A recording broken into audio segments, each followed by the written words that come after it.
Il existe sur cette planète des endroits qui ne semblent absolument pas réels. Des lieux où le sol, tel un miroir, reflète le ciel, où des sommets montagneux semblent flotter majestueusement au-dessus des nuages, où le ciel lui-même s'enflamme de mille feux, vous offrant des nuances de couleurs que vous n'avez jamais contemplées. Des endroits qui vous clouent littéralement sur place en plein défilement, vous poussant à murmurer presque à voix basse. Mais où diable se trouve cet endroit? Voici 12 destinations extraordinaires, 12 instants magiques qui vous couperont véritablement le souffle. Et croyez-moi, au moins l'un d'entre eux bouleversera à jamais votre perception de ce monde. Alors, c'est parti! La 12e place revient aux falaises de Moher. Et l'Irlande donne d'emblée le ton de tout ce qui va suivre. Postez-vous au sommet. Le vent de l'Atlantique vous gifle avec une telle force qu'on dirait que l'océan lui-même essaie de vous repousser, comme s'il vous mettait en garde, vous indiquant que c'est là votre limite, votre point de non-retour. L'herbe sous vos pieds est d'un vert presque invraisemblable. Le genre de vert que l'on ne trouve pas en ville, saturé et vivant d'une manière qui frôle l'artificiel. Et elle s'interrompt brutalement devant une chute verticale de 214 mètres de roches noires brutes, plongeant directement dans l'écume blanche en contrebas. Vous vous penchez juste un peu. Votre estomac le sait avant même que votre cerveau ne le réalise. Le son est constant, un grondement profond et roulant qui ne s'interrompt jamais, ne s'adoucit jamais, ne dort jamais. Des vagues, ayant parcouru des milliers de kilomètres à travers l'océan ouvert, rencontrent enfin quelque chose d'assez solide pour les arrêter. Et la collision résonne le long de la falaise, comme si la terre elle-même exhalait un profond soupir. Les falaises s'étirent sur 8 kilomètres le long de la côte ouest de l'Irlande. De certains points de vue, cette muraille de pierre s'incurve dans la brume si progressivement qu'elle semble infinie, comme le bord du monde, dessiné par une main experte. La paroi rocheuse est stratifiée en bandes horizontales de noir et de gris foncé, chaque bande étant un chapitre de l'histoire géologique compressé dans la pierre. Les jours de grand soleil, on peut apercevoir les îles d'Arran posées sur l'eau, comme des coups de pinceau sombres sur de l'argent. Les jours de brouillard, et il y en a beaucoup. Les falaises se fondent dans un silence grisâtre, et vous êtes alors complètement seul avec le vent et le bruit de la mer loin en contrebas, invisible, mais absolument présente. Ce qui frappe le plus les gens, ce n'est pas la hauteur. C'est la sensation de se tenir à une frontière. D'un côté, la terre, la civilisation, la chaleur, l'odeur de l'herbe mouillée et de la fumée de tourbe qui dérive de quelque part derrière vous. De l'autre, 3000 kilomètres d'Atlantique ouvert, avec absolument rien entre vous et la côte nord-américaine. Pas d'île, pas de voie maritime, juste l'eau, le vent et la distance. Ce bord a un air d'éternité qui transcende la pensée et atterrit quelque part le plus profond en nous. La roche ici a 300 millions d'années. Elle était déjà millénaire lorsque les premiers humains sont arrivés sur cette île. Elle a écouté le même océan à travers chaque ère glaciaire, chaque tempête, chaque siècle de silence. La lumière transforme tout ici. Le matin, le soleil rasant accroche la paroi de la falaise par le flanc, et chaque strate de roche projette sa propre ombre, transformant cette muraille en quelque chose de sculptural, presque architectural.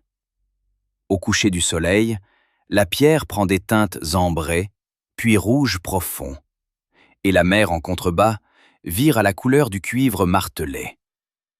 Au milieu d'un après-midi gris, avec des nuages bas sur l'eau et une pluie portée par le vent de l'Atlantique, les falaises deviennent quelque chose de tout à fait différent, plus lourdes, plus sombres, plus graves.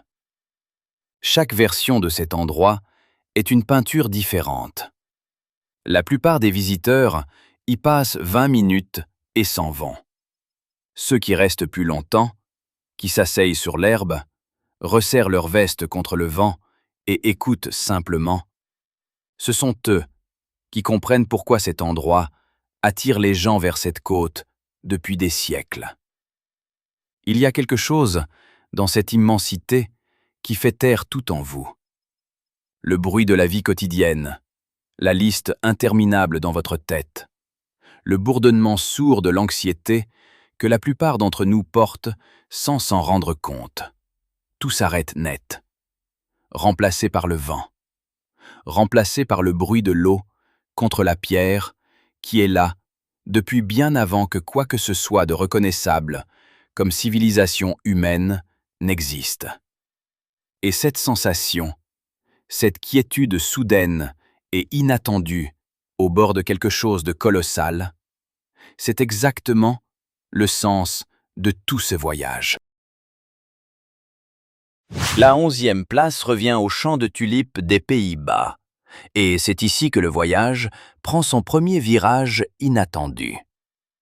La plupart des gens imaginent les tulipes comme de simples fleurs, jolies, délicates, quelque chose que l'on pose dans un vase sur une table de cuisine. Mais se tenir au bord d'un champ de tulipes néerlandais à la mi-avril, c'est une expérience radicalement différente de tout ce à quoi ce mot, fleur, vous prépare. Ce que vous voyez là, c'est la couleur à une échelle industrielle.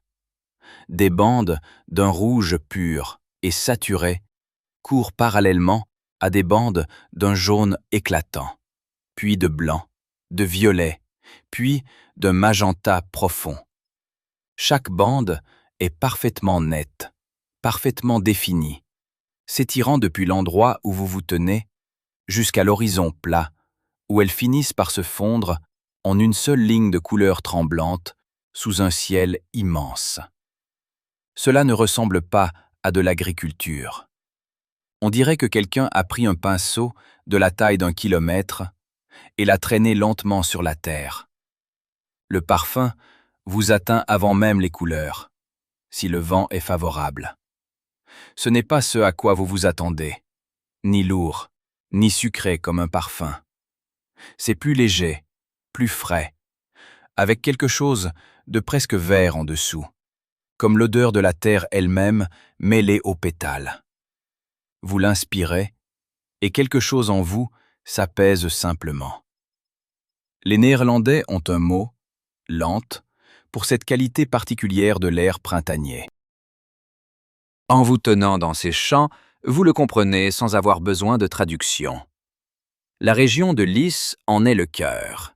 Chaque printemps, environ 7 millions de bulbes de tulipes fleurissent à travers les polders, ces terres plates, asséchées, sur lesquelles les Pays-Bas se sont essentiellement construits, arrachant du territoire à la mer pendant des siècles par la seule force de leur volonté d'ingénierie.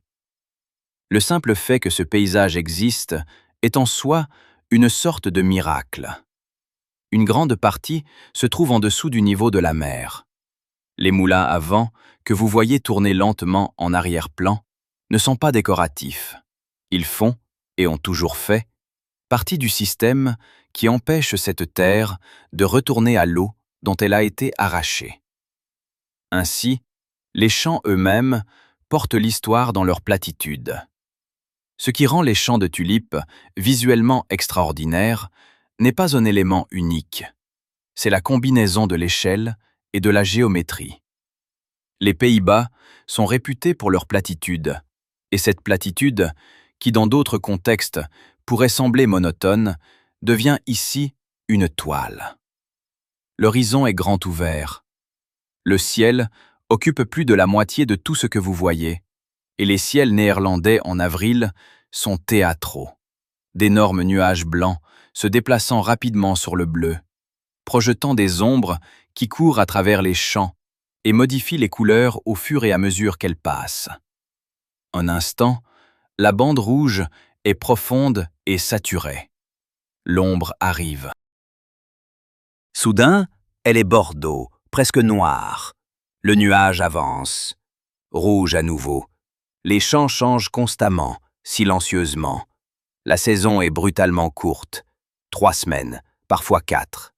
La fenêtre entre l'ouverture des premières floraisons et le moment où les agriculteurs coupent les fleurs, ils les coupent délibérément pour renvoyer l'énergie aux bulbes pour l'année suivante, est si étroite que planifier votre visite relève presque du jeu de hasard.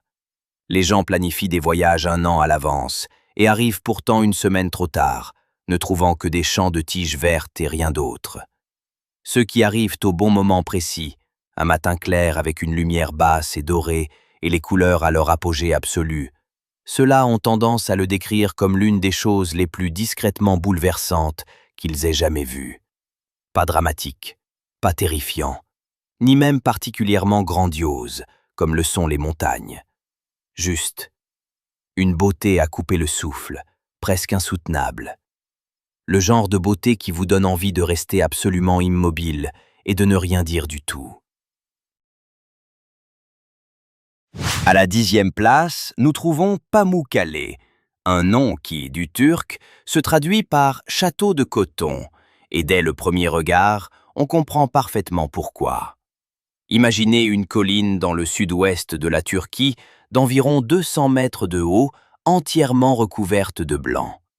Pas de neige, la température y est agréablement douce la majeure partie de l'année. Pas de marbre, pas de craie, pas de peinture. Ce que vous contemplez, c'est du carbonate de calcium, déposé au fil de milliers d'années par l'eau des sources thermales, s'écoulant lentement le long de la pente, se solidifiant au fur et à mesure, construisant couche après couche une formation minérale qui ressemble moins à une simple géologie qu'à un rêve fiévreux. Des bassins en terrasse, les uns au-dessus des autres, chacun rempli d'une eau si bleu pâle qu'elle en est presque blanche, chacun bordé d'une lèvre de croûte minérale éclatante qui luit sous les rayons directs du soleil, comme si toute la colline était illuminée de l'intérieur. De loin, depuis la vallée en contrebas, surtout à l'heure dorée, Pamukkale ressemble à une cascade figée. Comme si quelqu'un avait arrêté le temps en plein écoulement et que l'eau s'était pétrifiée en plein air. En s'approchant, tout ce que l'on pensait savoir sur le mot blanc est bouleversé. On y découvre des dizaines de nuances. Les sections sèches de travertin, c'est le nom technique de ces formations calcaires, sont mates et presque poudreuses, de la couleur de la crème fraîche. Là où l'eau coule activement, la surface devient translucide, presque vitreuse, avec une légère teinte bleu-vert, là où la concentration minérale est la plus élevée. Les bords des bassins sont nets et précis, comme si quelqu'un les avait découpés avec un outil, puis légèrement adoucis. Marchez sur cette surface, et oui, vous pouvez la traverser, pieds nus, ce qui est obligatoire. Procure une sensation unique, différente de toute autre surface que vous ayez jamais foulée. Chaude, grâce à la chaleur géothermique sous-jacente, légèrement rugueuse sous les pieds, et humide par endroits où l'eau ruisselle silencieusement d'une terrasse à l'autre. L'eau elle-même est extraordinaire. Elle jaillit de la terre à 35 degrés, soit en substance la température corporelle, ce qui fait qu'entrer dans l'un de ces bassins thermaux s'apparente moins à une immersion qu'à une absorption par l'eau elle-même. On ne sent plus la limite entre sa peau et le liquide. Les minéraux lui confèrent une légère onctuosité, une qualité difficile à décrire avec précision, mais immédiatement perceptible. Des gens se baignent dans ces eaux depuis des milliers d'années. L'ancienne cité de Hiérapolis fut construite directement au sommet de la colline. Ses habitants, pleinement conscients qu'ils étaient assis sur quelque chose de remarquable. Les ruines sont toujours là, des colonnes, une nécropole, un théâtre, perchés au-dessus des terrasses blanches comme une couronne, encadrant le paysage d'une touche d'histoire. Ce qui rend Pamukkale véritablement surréaliste, c'est le contraste qu'il crée avec tout ce qui l'entoure. Le paysage environnant est sec, brun, une garrigue méditerranéenne, oliviers, terre cuite, le genre de campagne qui semble tout droit sorti d'un tableau de la Rome antique. Et puis, surgissant de ce paysage ordinaire, cette structure blanche impossible. Aucun contexte ne vous y prépare. Les photographies s'en rapprochent, mais omettent quelque chose d'essentiel. La chaleur, l'odeur de l'eau minérale dans l'air, le murmure de l'eau s'écoulant en fines nappes le long de la pente, la façon dont l'ensemble semble doucement luire, même par temps couvert. Il existe une version de cet endroit qui perdure, pour l'essentiel inchangé, depuis 14 000 ans. Les sources coulaient, les terrasses se formaient, bien avant qu'un être humain ne s'approche du bord et ne s'arrête, incrédule. Et les sources coulent encore aujourd'hui, déposent encore, bâtissent encore. Pamukkale n'est pas achevé. Il est, au sens le plus littéral du terme, toujours en devenir. Se tenant au sommet, les pieds réchauffés par l'eau, contemplant la vallée en contrebas, le monde ordinaire à une distance confortable, il est presque possible d'oublier que des lieux comme celui-ci sont réels, que vous ne l'avez pas imaginé. Que vous pouvez tendre la main, toucher le bord minéral blanc du bassin et le sentir solide et chaud sous vos doigts. Voilà ce qu'il en est de Pamukkale.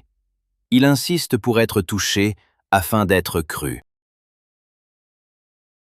La 9e place revient au Lensois Maranhenses, et c'est l'endroit qui donne du fil à retordre aux géographes. Car il ne devrait tout simplement pas exister. Un désert, mais rempli d'eau. Des milliers de dunes de sable blanc, parfaitement formées, qui s'élèvent et s'abaissent sur 900 km² du nord-est du Brésil.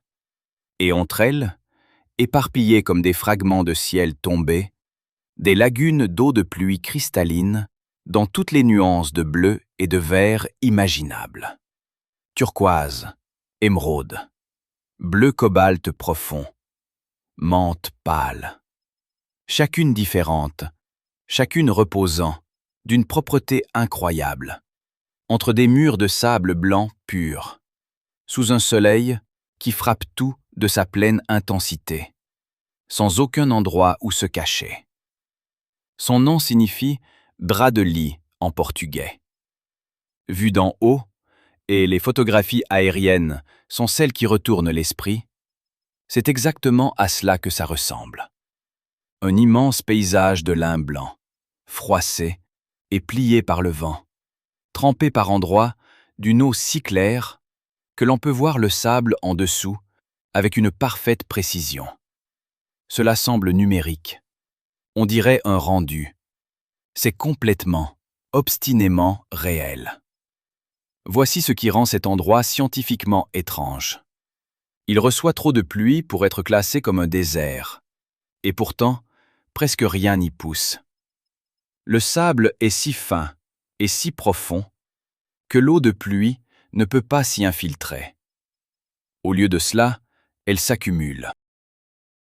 Entre janvier et juin, les pluies remplissent chaque vallée entre les dunes d'eau douce. Les lagunes apparaissent, certaines suffisamment peu profondes pour être traversées à gué, d'autres assez profondes pour y nager, leur température variant énormément selon le temps passé sous le soleil. Puis la saison sèche arrive, l'eau s'évapore lentement et le paysage se transforme à nouveau en quelque chose de lunaire et de désertique. Tout le cycle se répète chaque année, avec une régularité impressionnante, comme si la Terre elle-même respirait, inspirant l'eau, l'exhalant vers le ciel. Marcher à travers est physiquement exigeant et visuellement désorientant. Les dunes sont abruptes, parfois de 15, 20 mètres de haut, et le sable blanc reflète la chaleur d'en bas, tandis que le soleil l'écrase d'en haut. Vous ressentez la chaleur venant de deux directions simultanément. Vos empreintes sont les seules marques dans toutes les directions, et le silence est d'une profondeur si pesante qu'il en est palpable. Pas de vent, pas d'oiseaux, pas de circulation lointaine. Juste le doux crissement du sable sous vos pieds à chaque pas. Et puis vous atteignez le sommet d'une dune, et en dessous de vous se trouve une lagune, parfaitement immobile, parfaitement bleue, avec une famille de poissons visibles près du fond qui, d'une manière ou d'une autre, a trouvé son chemin ici pendant la saison des crues et y est simplement resté, faisant d'un lieu impossible leur demeure permanente. Cette image, sable blanc, eau bleue, ciel vide, et des poissons vivant dans un désert, est celle que les gens emportent avec eux, longtemps après que le bronzage se soit estompé, et que le voyage soit devenu un souvenir. La 8e place revient à la chaussée des géants. Et c'est là que la planète cesse de jouer au hasard pour révéler une conception délibérée. La côte nord d'Antrim, en Irlande du Nord, est déjà spectaculaire avant même d'y arriver. Des routes étroites, des haies qui se referment de part et d'autre, la mer qui apparaît et disparaît entre les collines. Puis vous descendez vers l'eau, et le sol change du tout au tout. 40 000 colonnes de basalte imbriquées, majoritairement hexagonales, si étroitement agencées qu'elles forment une surface continue, une route en quelque sorte, qui s'étend du haut de la falaise jusqu'aux vagues et disparaît sous la surface de la mer. Chaque colonne est d'une hauteur différente. Chacune a 6 côtés, avec une précision quasi mécanique. L'ensemble de la formation s'étire le long du littoral, comme si un architecte très patient, très grand, avait passé des siècles à tout agencer à la main. C'est cette géométrie qui sidère les gens. Les hexagones apparaissent dans la nature. Les alvéoles de miel, les flocons de neige, certaines structures cristallines. Mais pas à cette échelle, pas dans la pierre, pas agencées avec cette densité et cette régularité. Debout sur les colonnes, en regardant vos pieds, vous voyez le motif s'étendre dans toutes les directions. Chaque joint, net et précis. Le basalte sombre et légèrement humide par les embruns. Toute la surface luisante. On dirait une œuvre d'ingénierie. On la sent intentionnelle. La partie rationnelle de votre cerveau cherche sans cesse l'explication et la trouve. La lave volcanique, se refroidissant lentement il y a 60 millions d'années, se contractant en durcissant, se fissurant le long de lignes mathématiquement inévitables. Et pourtant, ne parvenant pas tout à fait à y croire. De prime abord, la légende offre une explication plus intuitive que la géologie. La mythologie irlandaise raconte que la chaussée fut construite par le géant Finn McCool, qui l'édifia pour traverser jusqu'en Écosse et affronter un rival. Par temps clair, en regardant vers le nord, la côte écossaise est visible à l'horizon, et les mêmes formations basaltiques y existent aussi. Les mêmes colonnes, la même géométrie, la même régularité impossible. Comme si la route avait bel et bien été commencée depuis ces deux extrémités et n'avait jamais été tout à fait achevée.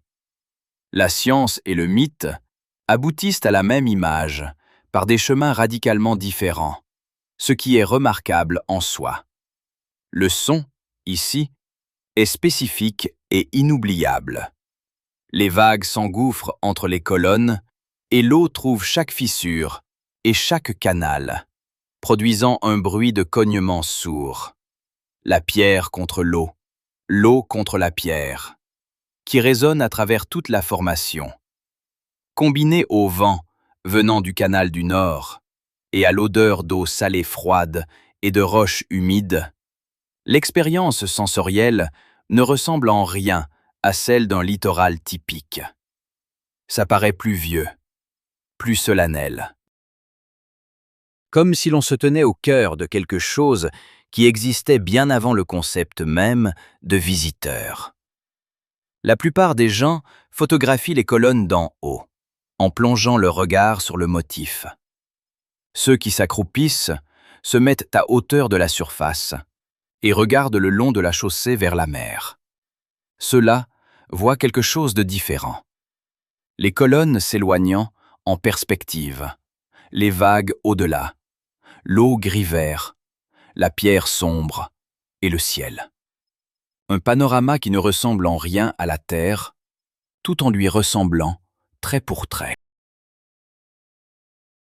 La 7e place revient aux îles Féroé, 18 îles au cœur de l'Atlantique Nord que la plupart des gens seraient incapables de situer sur une carte. Et c'est précisément ce qui les rend si extraordinaires. À mi-chemin entre la Norvège et l'Islande, plus proche du vide abyssal que de toute autre terre, les Féroé sont nichés dans une parcelle d'océan où la météo semble mener son propre projet personnel. Le brouillard s'invite sans crier gare. La pluie arrive à l'horizontale. Le vent n'est pas un simple bruit de fond ici. C'est une présence, constante et palpable. Quelque chose contre quoi on s'appuie plutôt que de le traverser. Et de toute cette intensité météorologique émerge un paysage si vert, si abrupt, si vertigineusement vertical qu'il ressemble moins à un lieu réel qu'à un décor de cinéma conçu par quelqu'un à qui l'on n'aurait jamais dit le mot « subtil ». Les villages sont la première chose qui réoriente votre sens de l'échelle. De minuscules grappes de maisons aux toits recouverts d'herbe, une technique d'isolation traditionnelle qui remonte à des temps bien antérieurs à l'histoire écrite féroïenne, peintes de rouge et de jaune profond, nichées au pied de falaises qui s'élèvent directement de l'eau à des hauteurs de plusieurs centaines de mètres. Les falaises ne sont pas en pente, elles montent. Droites, ou presque, leurs parois sombres zébrées d'humidité, leurs sommets perdus dans les nuages une grande partie de l'année. Les maisons en dessous semblent avoir été posées avec délicatesse par un enfant au pied d'un mur. La lumière ici fait des choses que les photographes parcourent des milliers de kilomètres pour capturer. Parce que les îles sont situées si loin au nord et que la couverture nuageuse est quasi perpétuelle, la lumière directe du soleil est rare. Mais lorsqu'elle perce, elle frappe à un angle bas qui transforme tout en or, avec une intensité qui semble presque agressive après tant de grisailles. Un unique rayon transperçant les nuages pour illuminer une colline verdoyante au-dessus d'un fjord sombre, ne durant qu'une trentaine de secondes avant que le voile nuageux ne se referme. Les gens attendent des heures pour des moments pareils, parfois des jours. Sørvágsvatn est le lac qui figure sur chaque photographie féroïenne, et il mérite entièrement sa réputation. Il se trouve sur une falaise au-dessus de l'océan, et, depuis un angle spécifique, bas, en regardant le long de la paroi rocheuse, il semble flotter. L'eau du lac semble reposer 30 mètres au-dessus de la mer en contrebas, défiant chaque instinct visuel que vous avez sur la façon dont l'eau et la gravité sont censées interagir. Vous savez que ce que vous voyez est un tour de perspective. Pourtant, vous ne pouvez pas vous résoudre à y croire. Ce que les Féroé offrent, et presque nulle part ailleurs, c'est un isolement total et authentique, combiné à une beauté à couper le souffle. Pas de foule, pas de file d'attente. Aucune infrastructure conçue pour le tourisme, juste le vent, le vert, l'eau sombre, les toits en herbe et la sensation d'être quelque part qui existe entièrement selon ses propres règles. Indifférent à savoir si vous le trouvez beau, poursuivant son cours, comme il l'a fait pendant des siècles. Curieusement, c'est cette indifférence même qui lui confère une part de sa beauté. La 6e place revient au Parc national de Banff. Et le Canada offre ici quelque chose qui ressemble moins à un parc national et davantage à un paysage issu d'un monde qui reste à inventer. Banff est niché au cœur des Rocheuses canadiennes, dans la province de l'Alberta, et s'étend sur plus de 6000 km² de terrain montagneux. Ce nombre n'évoque pas grand-chose tant qu'on ne l'a pas sous les yeux. Les montagnes, ici, n'ont rien de tendre. Elles sont massives, onduleuses, coiffées de neige la majeure partie de l'année. Leurs versants de roches grises, nues, au-dessus de la limite des arbres, et une dense forêt de pins, sombre, en contrebas. Une combinaison qui crée un effet visuel stratifié, si net et si dramatique qu'on jurerait qu'il a été composé artificiellement. Ciel, neige, roche, forêt, eau. Chaque élément est parfaitement distinct, parfaitement lui-même, empilé de haut en bas, comme une toile peinte en bande horizontale. Ce sont les lacs qui vous coupent le souffle, littéralement. Lac Louise, lac Moraine. Leur couleur n'existe pas dans le vocabulaire visuel habituel. L'eau est turquoise, mais ce mot ne suffit pas à rendre compte de sa profondeur. C'est un turquoise qui luit, qui semble éclairé de l'intérieur, si saturé et si pur que les visiteurs le découvrant pour la première fois croient souvent qu'il s'agit de quelque chose d'artificiel. Cette couleur provient de la farine de roches glaciaires, des particules de pierre broyées à une finesse quasi moléculaire par le mouvement des glaciers, suspendues dans l'eau de fonte, réfractant la lumière d'une manière qui produit cette nuance spécifique et impossible. Les glaciers agissent ainsi constamment, invisiblement, haut dans les montagnes, et le résultat s'écoule dans les lacs où ils reposent, brillants, attendant. Au petit matin, avant que le vent ne se lève, la surface du lac Moraine est parfaitement immobile. Les montagnes qui se dressent derrière, la vallée des 10 Pies, 10 sommets disposés en demi-cercle au-dessus de l'eau, se reflètent à la surface avec une telle précision que l'image se dédouble. L'eau devient ciel, qui devient montagne, qui redevient eau. Le reflet est si limpide, si peu déformé, que votre œil peine à trouver la ligne où la réalité s'achève et où son image miroir commence. Vous vous tenez au bord du lac dans l'air froid qui sent le pin et la fonte glaciaire, et le silence est total, à l'exception du craquement lointain occasionnel de la glace qui se déplace quelque part, haut dans les airs.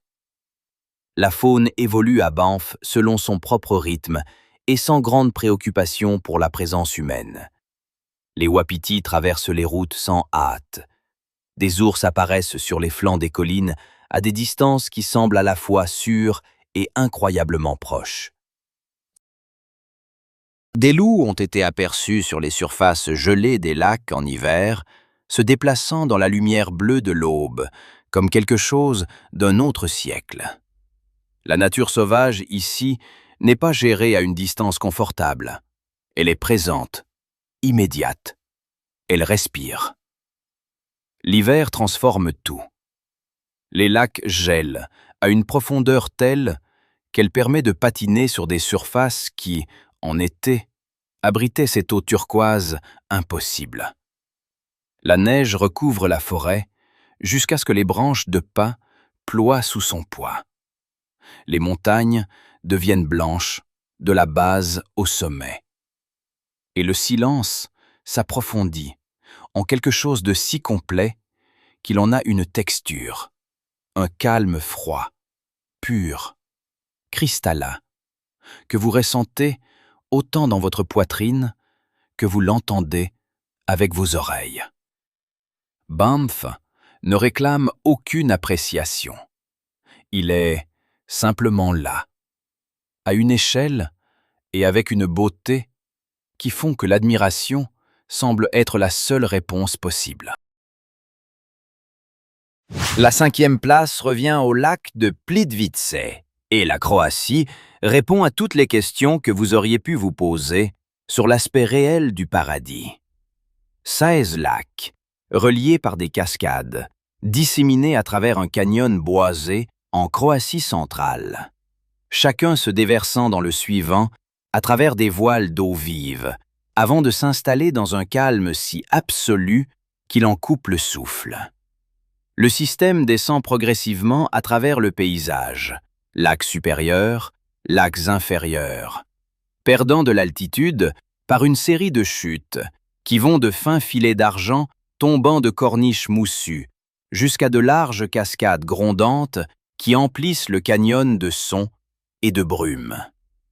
En parcourant les passerelles en bois qui serpentent à travers l'ensemble du système, vous naviguez constamment entre ces deux états, le rugissement et les embruns de l'eau qui tombe, puis le silence soudain lorsque le chemin vous mène au bord d'un lac immobile, où les seuls sons sont le chant des oiseaux et vos propres pas sur le bois.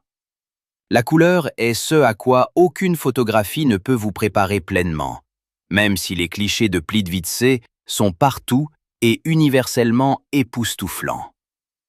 L'eau passe par des nuances de bleu et de vert, selon la teneur en minéraux, la profondeur, l'angle de la lumière et la période de l'année. Dans certains lacs, c'est un turquoise profond et riche. Dans d'autres, elle est presque transparente, si claire que des troncs d'arbres et des rochers submergés sont visibles avec une parfaite netteté 10 mètres sous la surface. Dans les sections peu profondes, où l'eau s'écoule lentement sur des dépôts de calcium blanc, elle prend une couleur aiguë-marine pâle et lumineuse qui semble générer sa propre lumière. 3 couleurs différentes, parfois visibles simultanément depuis un seul point de vue, séparées uniquement par la profondeur et la composition minérale. Les forêts qui entourent et s'immiscent dans le système lacustre sont anciennes, denses et d'un vert qui semble ancestral. Des hêtres et des sapins poussent juste au bord de l'eau, leurs racines agrippant les barrières de travertin qui forment les parois entre les lacs. La mousse couvre tout, rochers, troncs tombés, bases des arbres, en couches épaisses et saturées qui retiennent l'humidité et intensifient le vert de tout le canyon jusqu'à une nuance qui défie toute description. En automne, lorsque les feuilles se parent de leur couleur, le contraste devient presque théâtral. Une canopée orange et rouge au-dessus, l'eau turquoise en dessous, et l'eau blanche qui cascade entre les deux. Ce qui rend Plitvice véritablement inhabituel parmi les beaux endroits, c'est son intimité. Les passerelles vous placent directement au-dessus de l'eau, parfois quelques centimètres seulement au-dessus. Le bois humide et légèrement mou sous vos pieds. L'eau s'écoulant visiblement sous vous à travers les interstices des planches. Vous n'observez pas ce paysage depuis un point de vue. Vous êtes à l'intérieur, enveloppé par lui, avec de l'eau des deux côtés, au-dessus et en dessous de vous, simultanément. Des poissons se déplacent dans l'eau claire sous la passerelle, sans conscience ni intérêt pour les humains qui passent au-dessus. Des canards se posent sur des rochers immergés au milieu des cascades, apparemment indifférents à l'eau qui s'écrase autour d'eux. La conception sonore de Plitvice, si tant est qu'on puisse l'appeler ainsi, est stratifiée et constante. Des chutes lointaines offrent un grondement de fond, bas et continu. Des cascades plus proches ajoutent une texture plus aiguë et plus chaotique. L'eau s'égouttant des corniches moussues créent un rythme irrégulier. Des oiseaux appellent depuis quelque part dans la canopée au-dessus. Et sous tout cela, à peine audible, le mouvement silencieux de l'eau profonde dans les sections calmes des lacs. Un son plus ressenti qu'entendu, une présence plutôt qu'un bruit. Vous quittez Plitvice, les chaussures mouillées et l'appareil photo rempli, avec le sentiment distinct, légèrement troublant, d'avoir vu quelque chose qui ne devrait pas être à la fois si beau et si réel. La 4e place revient à Antelope Canyon, et c'est ici que la lumière cesse d'être de la lumière pour devenir quelque chose qui s'apparente davantage à une sculpture. Le canyon est situé sur les terres des Navajos, près de la ville de Page, dans le nord de l'Arizona. Et de l'extérieur, il ne révèle rien de particulier. Le paysage environnant est un désert plat, du sable, des broussailles, parfois une formation rocheuse. Le genre de décor qui s'étend à perte de vue sans drame particulier. On marche vers ce qui semble être une étroite fissure dans le grès, à peine assez large pour une personne, et l'on descend. En 3 pas, le monde au-dessus de vous se réduit à une bande de ciel. En 10, vous êtes entré dans quelque chose de tout à fait différent. Antelope Canyon est un canyon en fente, formé au fil des millénaires par des crues éclairs qui ont creusé le grès Navajo, l'eau tourbillonnant et virevoltant à mesure qu'elle avançait, usant la roche en courbes si fluides et continues qu'elles semblent organiques plutôt que géologiques. Les parois n'ont pas d'arête, elles ondulent. Elles se déploient en longues vagues douces du sol au plafond, couche après couche de rouge, d'orange, de rose et de bordeaux profond, chaque courbe captant la lumière différemment, chaque surface suffisamment lisse pour paraître polie.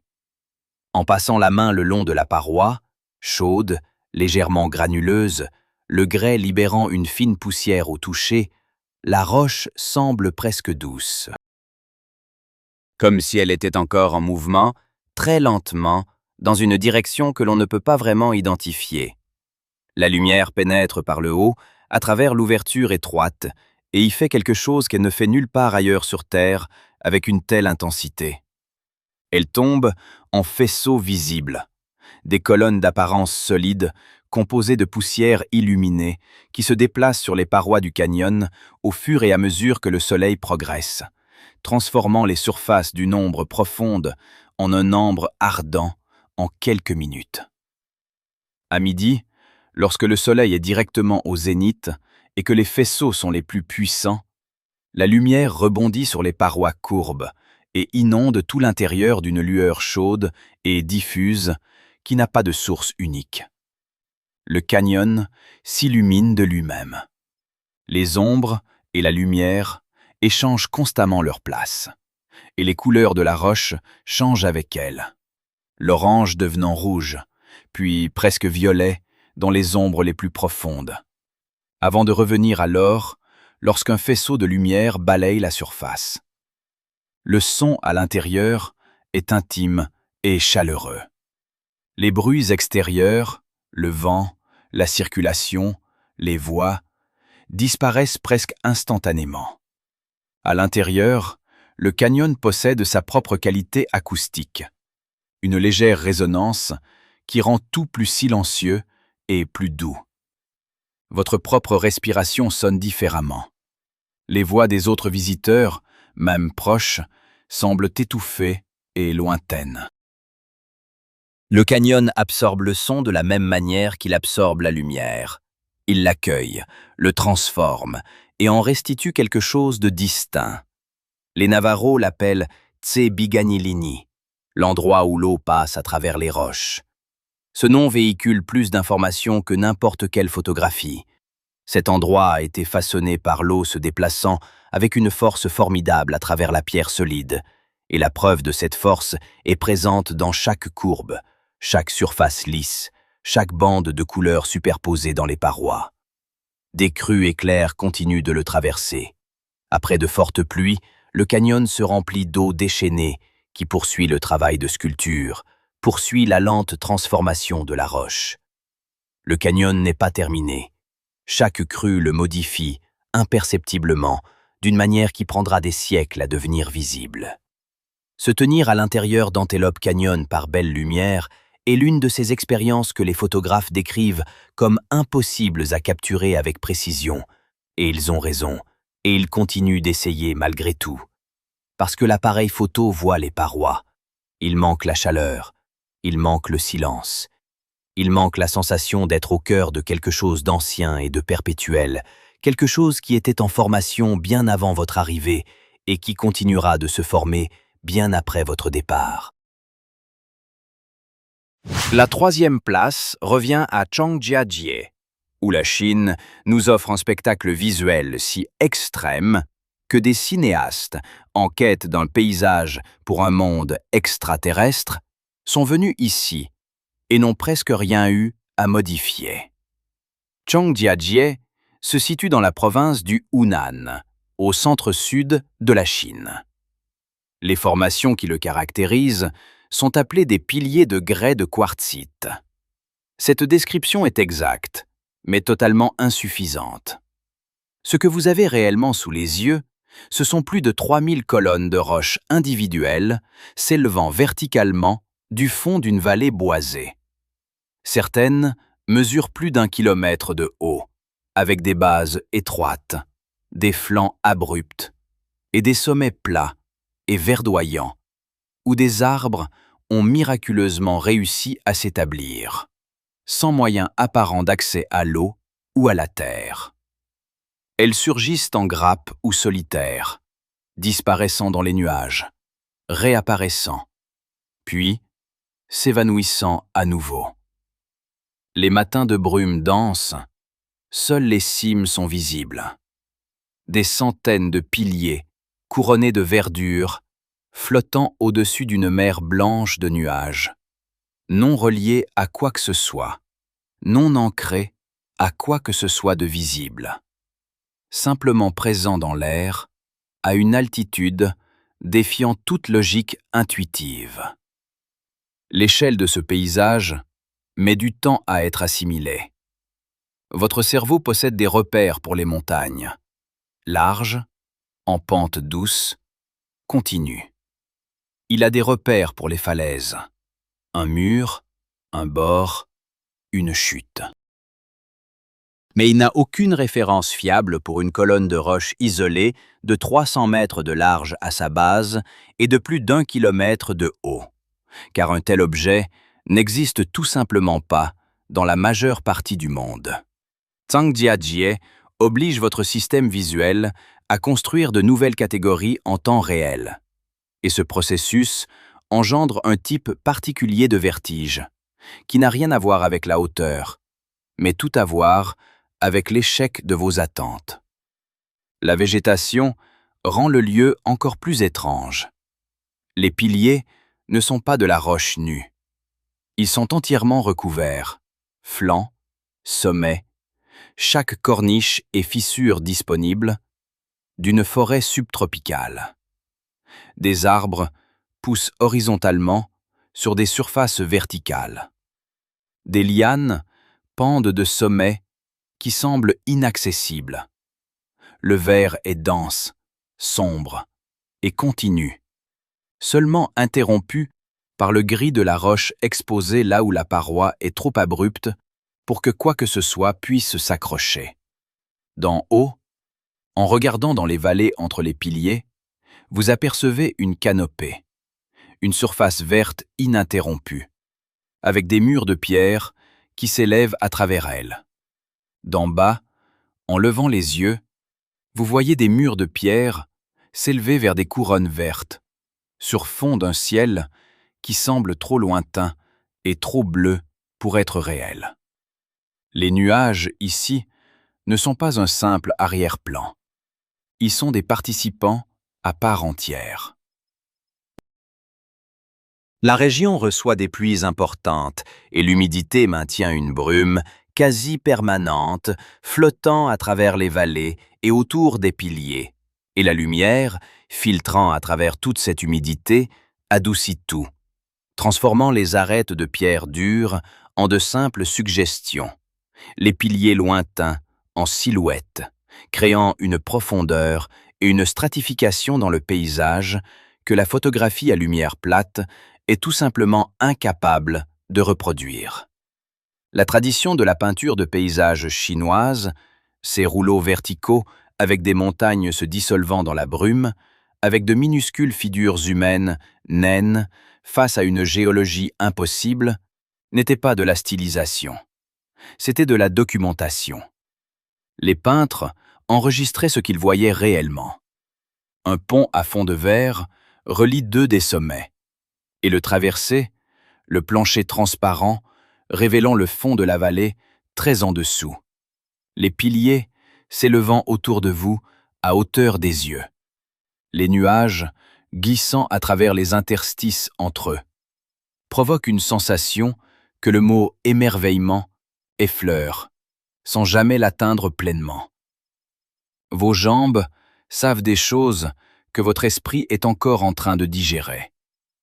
La décision rationnelle de continuer à avancer exige un effort spécifique et conscient que la plupart des autres lieux magnifiques ne demandent jamais. Zhangjiajie ne vous réconforte pas, il vous submerge. Et puis, lentement, il devient la plus belle chose que vous ayez jamais vue.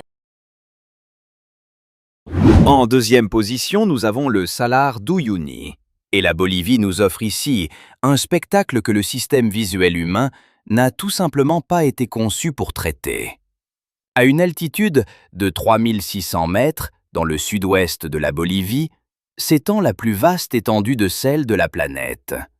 10 500 km² de croûte de sel, d'un blanc pur, parfaitement plate, s'étendant à perte de vue vers un horizon si lointain et si dégagé que la courbure de la Terre devient visible à l'œil nu. Pas visible de manière métaphorique.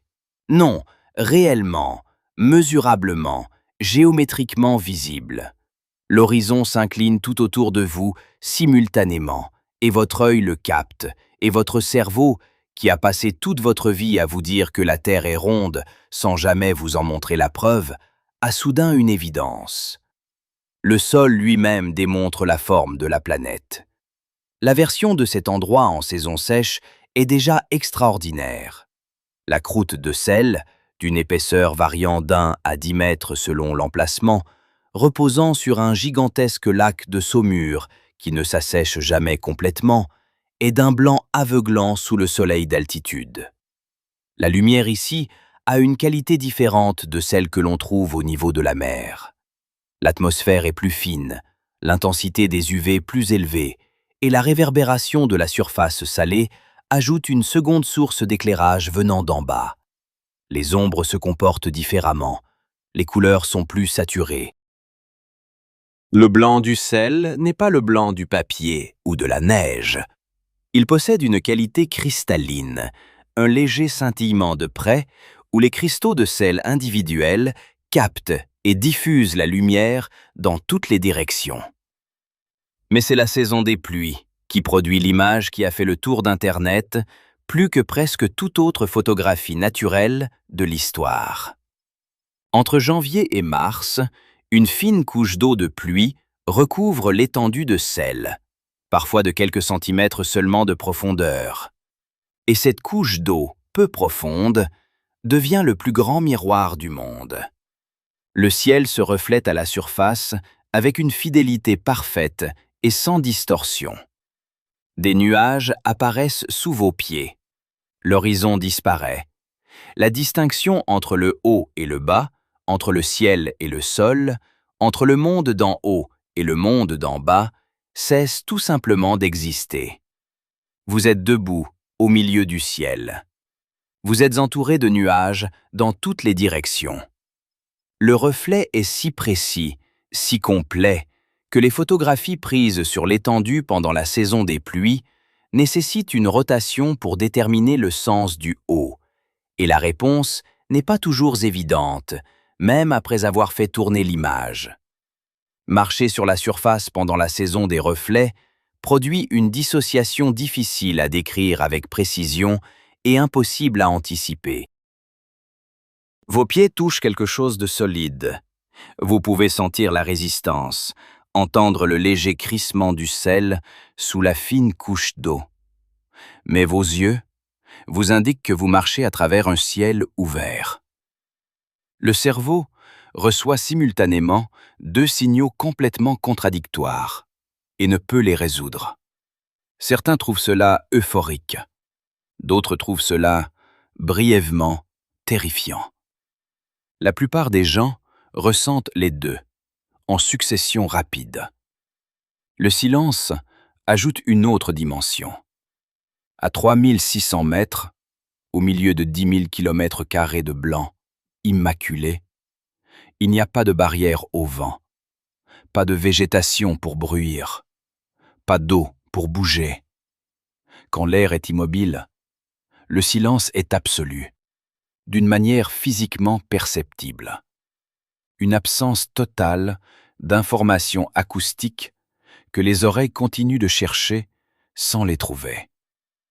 Dans ce silence, debout, au sein d'un reflet parfait du ciel, les catégories ordinaires de l'expérience, le haut, le bas, l'intérieur, l'extérieur, la terre, l'atmosphère, cessent d'être fiables.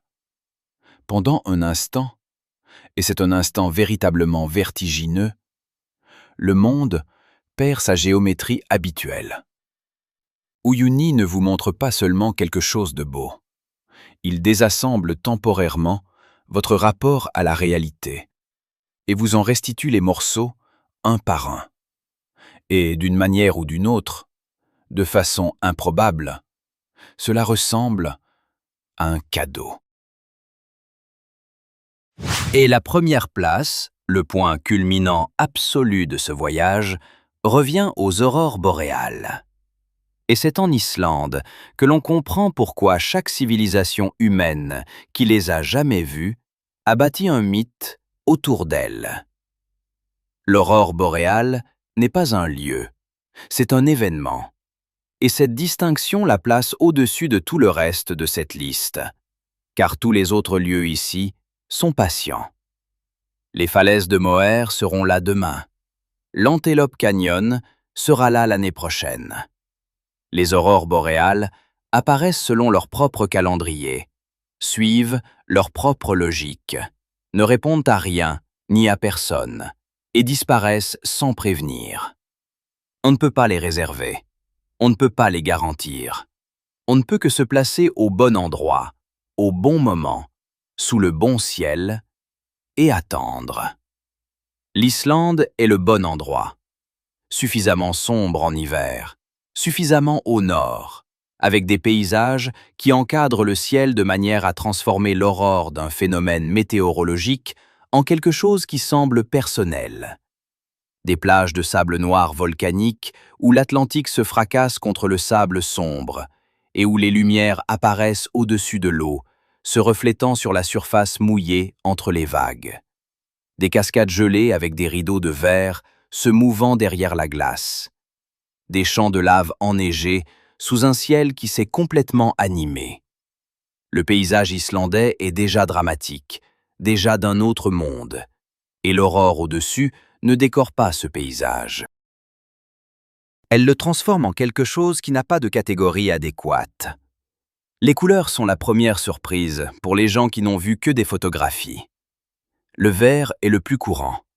Un vert électrique, spécifique, qui n'existe nulle part ailleurs dans le monde naturel, au niveau du sol.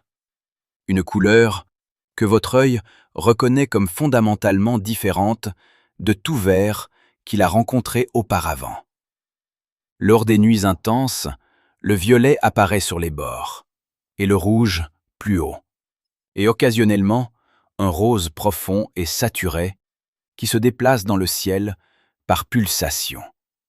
Les couleurs ne sont pas statiques, elles respirent, et se transforment, elles s'intensifient et s'estompent par vagues qui traversent le ciel plus vite qu'il ne semble possible pour quelque chose de cette taille, puis ralentissent jusqu'à presque s'arrêter, puis ressurgissent. Le mouvement est ce qu'aucune photographie ne capture et qu'aucune description ne peut pleinement rendre. L'aurore bouge. Pas lentement, pas comme un nuage qui dérive. Elle ondule, elle se plie, elle envoie des vagues de lumière, visibles d'un horizon à l'autre, en quelques secondes. Des rideaux de verre apparaissent, se gonflent comme un tissu pris dans le vent, s'effondrent, se reforment ailleurs, entièrement. Les nuits les plus actives. Lorsque le vent solaire est fort et que le ciel est complètement dégagé, le spectacle remplit tout le dôme, visible du ciel, simultanément. La lumière se déplaçant dans toutes les directions à la fois, et la sensation de se tenir dessous est celle d'une petitesse complète, totale, écrasante. Pas une petitesse effrayante, l'autre genre. Celui qui vous rappelle que vous êtes debout sur une planète, dans un système solaire, dans une galaxie, et que l'univers démontre un petit coin de sa machinerie directement au-dessus de votre tête. Le froid fait partie de l'expérience d'une manière qui ne peut en être séparée. -15, -20 degrés. L'air est si sec qu'il n'a aucune odeur. Votre souffle gèle immédiatement et s'évapore. Chaque surface, la neige, la glace sur le lac, le sable noir de la plage, réfléchit la lumière d'en haut, et vous êtes entouré, au-dessus et en dessous, par un verre mouvant. Vos doigts s'engourdissent à l'intérieur de vos gants. On ne rentre pas. Personne ne rentre. Parce que les lumières font quelque chose de nouveau. Quelque chose qu'elles ne faisaient pas il y a 30 secondes. Et on ne peut pas détourner le regard.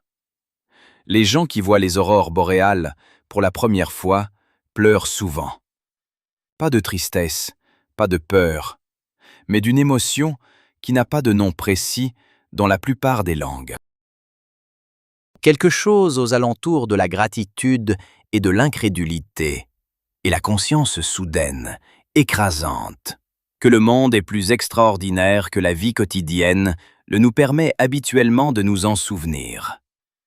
L'aurore ne se soucie de rien de tout cela.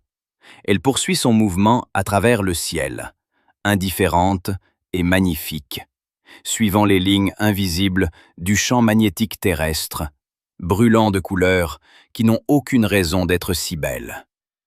Et puis, à un certain moment de la nuit, elle s'estompe. Le ciel s'obscurcit, les étoiles reviennent. Et on reste là dans le froid, levant les yeux vers l'obscurité ordinaire, se demandant déjà quand on pourra revenir.